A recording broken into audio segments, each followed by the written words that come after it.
having to do with the cover-up.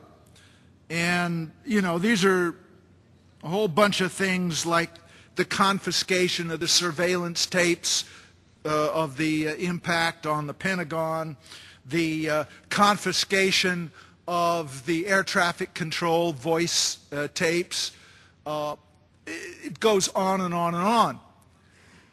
Taken together, these things prove that high levels of our government don't want us to know what happened and who is responsible.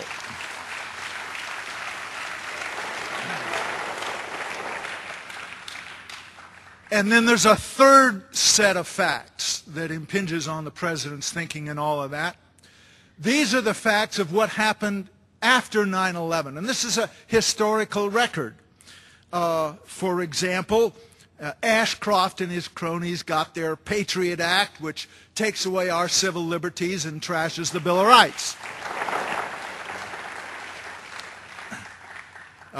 UNICAL got its invasion of Afghanistan and secured a route for oil and gas pipeline for $1 trillion worth of gas from the Caspian Sea to the Indian Ocean. Cheney's Halliburton got no-bid contracts to support the troops in destroying Iraq and other contracts to rebuild it. And more importantly, all those peanut guys, the neocons, got their invasion of Iraq. They got regime change in Iraq. So the questions come, who gained from 9/11? Who covered up crucial information about 9/11? And who put out the patently false stories about 9/11 in the first place? When you take those three things together, I think the case is pretty clear that it's highly placed individuals in the administration with all roads passing through Dick Cheney.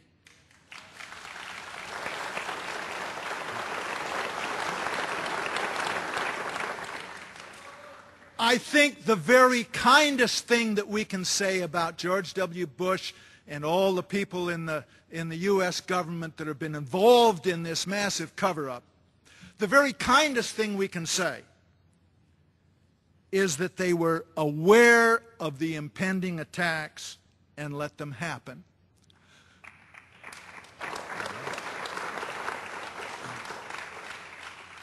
Now, some people will say that's much too kind. However, even that is high treason and conspiracy to commit murder.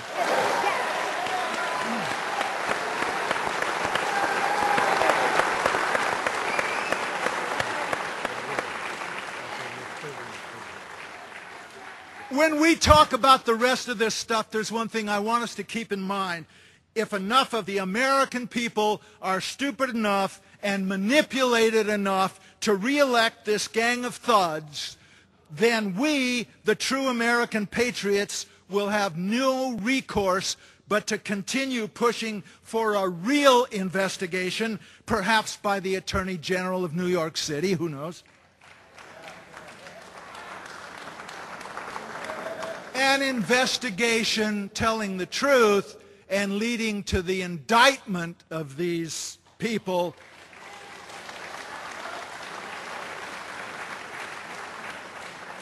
Their conviction, their removal from office, and their incarceration for a very long period of time.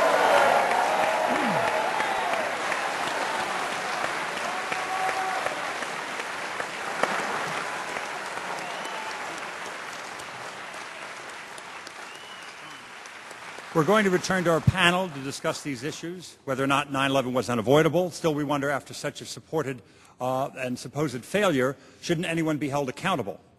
First of all, I want to introduce John Prados. He's a journalist and an author. His work appears regularly in one of the nation's great old journals on military affairs, the Bulletin of the Atomic Scientist. Welcome, John. Carl Schwartz is a principal in global access and a former high-level consultant to the Republican Party. Arkansas Republicans once asked him to run for governor against Bill Clinton, and more recently, He's been researching the background reasons for the removal of the Taliban. Carl Schwartz. Welcome, Carl.